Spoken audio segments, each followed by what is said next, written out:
tudo bem? Sejam muito bem-vindos a mais um vídeo da Cris.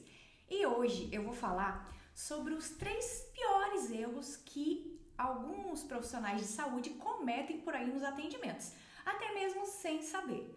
Mas você que é um futuro terapeuta do método Positivando Emoções não vai querer cometer nenhum desses erros, não é mesmo?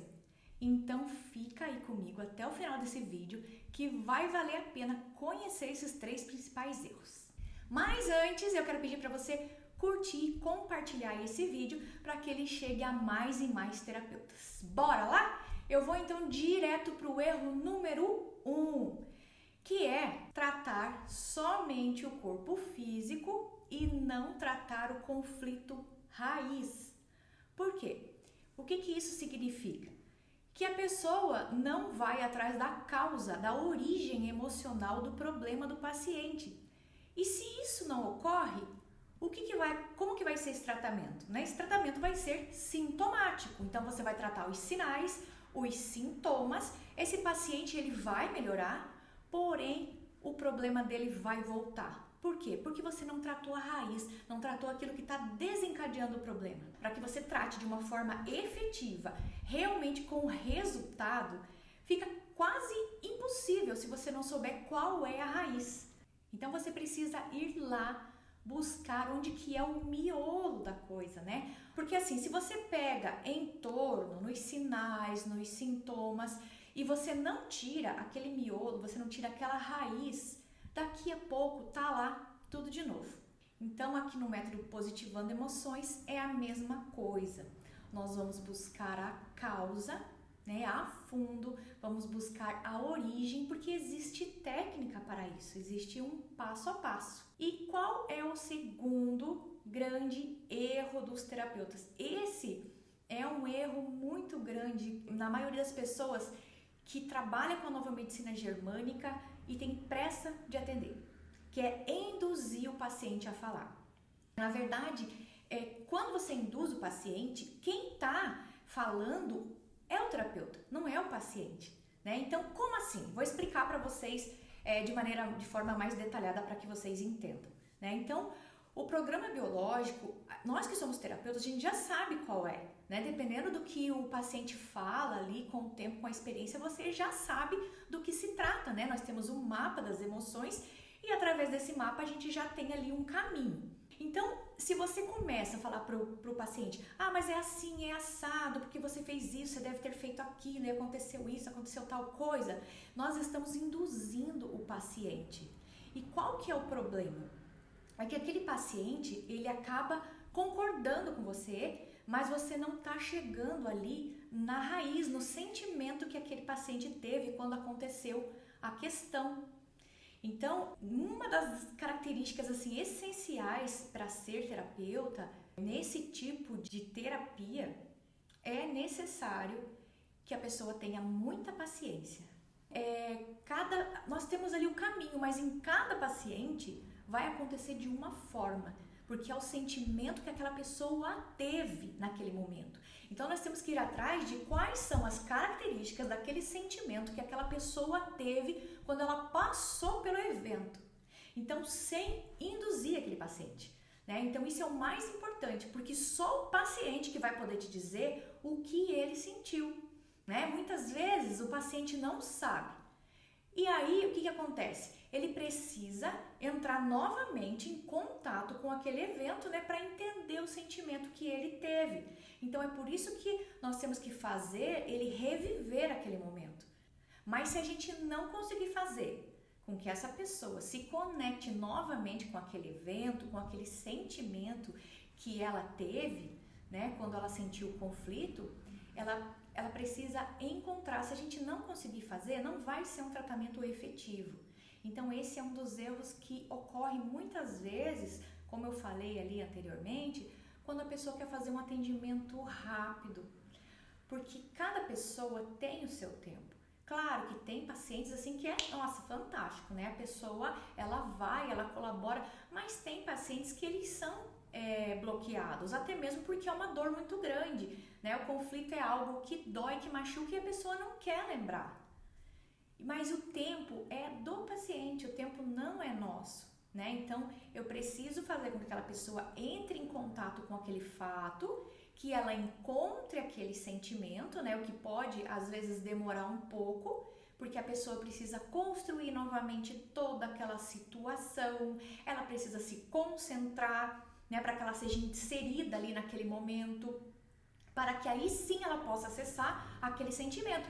E muitas vezes o que acontece é que a pessoa se engana, ela acha que o sentimento dela pode ser raiva ou pode ser aquele que vem primeiro na cabeça dela. E você precisa continuar cutucando, porque muitas vezes cutucando que eu falo, né? Perguntando. Mas por quê? A gente fica parecendo aquelas crianças chatas, né? Aquelas criancinhas assim de 3 anos, 4 anos, quando tá na fase do porquê e fica, mas por quê? Mas por quê? Mas por quê? Sim, porque o terapeuta ele tem que ser curioso, porque você precisa fazer com que a pessoa fale, com que ela se ouça, né? Então nós precisamos ser curiosos, não intrometidos.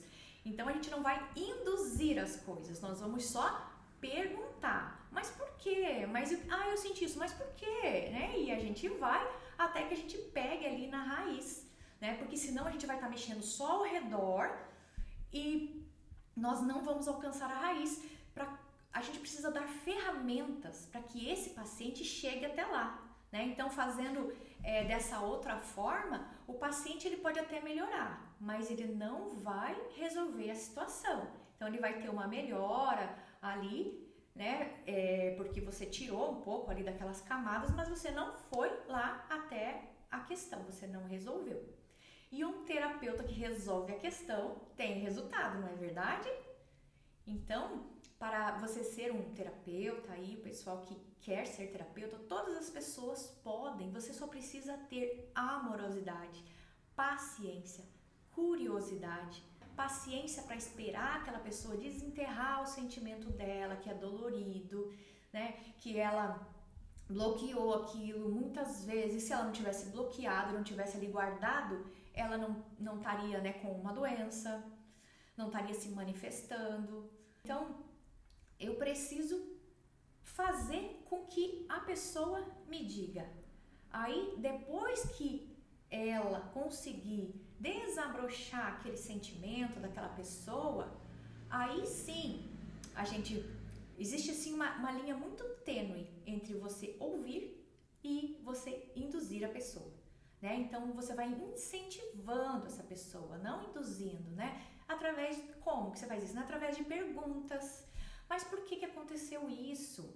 Mas por que você se sente assim? Mas por quê? Enfim, o porquê. Às vezes o paciente quer até fugir, né? Mas depois vale a pena. A grande sacada é a seguinte: eu jamais posso falar essa característica para o paciente antes do paciente sentir. Então ele precisa voltar lá, ele precisa sentir e aí a gente explica. E esse é um dos maiores erros que eu percebo, né, em atendimentos, em que a velocidade é mais importante do que o paciente. Isso não pode acontecer, né? Então, às vezes a pessoa, ela pensa assim, olha como eu consigo descobrir rápido, eu já sabia o que ele tinha e tal, mas ninguém precisa fazer isso para provar sua competência, né? Porque os resultados, eles falam por si próprios, né? Então, na hora do atendimento, nós temos que ser olhos e ouvidos abertos, atentos, só isso, né? Para esperar, para observar, para escutar, para acolher aquela pessoa e não para tentar adivinhar. Então, nós temos que ter curiosidade para saber cada vez mais o que aquela pessoa tem ali para oferecer, né? Nós temos que ser acolhedores, pacientes. E eu tenho certeza que você, que deseja ser um terapeuta, tem tudo isso dentro de você.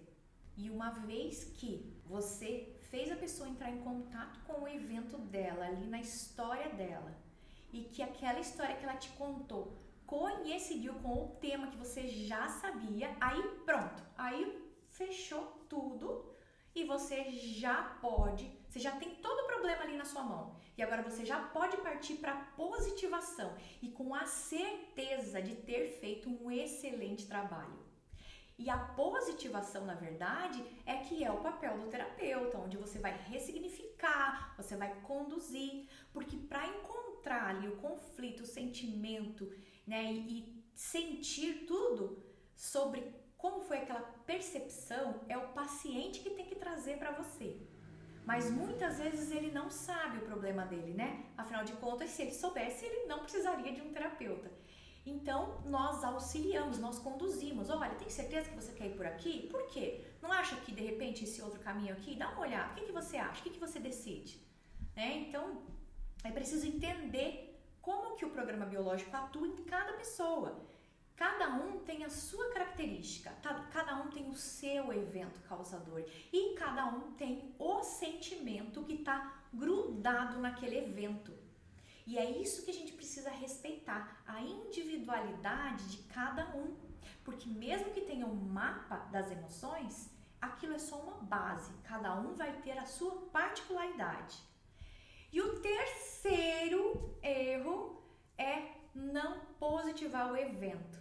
Então, porque tem alguns terapeutas que eles acreditam que somente trazer informação do conflito para o consciente do paciente já é suficiente. Mas, na verdade, nós sabemos que na maioria dos casos não é. Pois o paciente, ele recebe aquela informação e aí ele pensa, o que eu vou fazer com isso? Né? Pois ali a questão não é consciente. A questão do paciente, ela é subconsciente. O consciente dele entende o que aconteceu. Então, se for necessário, nós colocamos inclusive até uma meta no sistema reticular ascendente, né, que é o SARA. E para que serve o sistema reticular? Ele serve para fazer com que todas as células do nosso corpo estejam conectadas com uma meta. Então, SARA vai fazer com que ela vai executar. Então, isso tudo é subconsciente. Então, aquela meta, você vai colocar aquela informação nos 5 órgãos de sentido da pessoa, porque quando o paciente ele sofre o conflito, ele fica gravado nos 5 órgãos do sentido, que ficam aguçados no momento de estresse, luta e fuga. SARA vai buscar ali todas as informações no seu corpo e todos os recursos. Para quê? Para executar aquilo que foi passado. Esse é o papel de SARA. Executar. Porém, esse comando, ele tem que ser assim, certeiro, sem interferência, sem nenhuma quebra e feito de forma correta. Por isso que não pode ter ali interferência na ressignificação, precisa ser um lugar calmo, silencioso, né? Por exemplo, quando nós dizemos, eu quero fazer isso, eu quero fazer aquilo, eu gostaria de fazer aquele curso, eu quero ter aquele carro, tudo isso é uma projeção de futuro. E futuro, onde que está o futuro? O futuro está no nosso consciente. Porque para o nosso inconsciente, para o nosso subconsciente, não existe passado e nem futuro. Existe aquilo que eu quero ali, aqui e agora. Porque futuro é tudo mente consciente. E SARA, que é o sistema reticular, ele não quer nada, ele não deseja nada, ele só executa. Então, ele não entende futuro, e sim presente. Então, são essas as características para você conseguir colocar ali uma frase, né? Fazer uma ressignificação com uma frase, e você precisa colocar esse comando no afirmativo e no presente, porque o nosso subconsciente também não entende a palavra não, ele ignora. Mas isso é assunto para um outro vídeo. Então, se você gostou desse vídeo, se você tem alguma sugestão de algum tema que você quer que eu fale aqui, coloca aqui embaixo nos comentários que eu vou adorar saber e fazer esse vídeo aí pra você, tá bom? Um grande abraço e até o próximo vídeo. Tchau!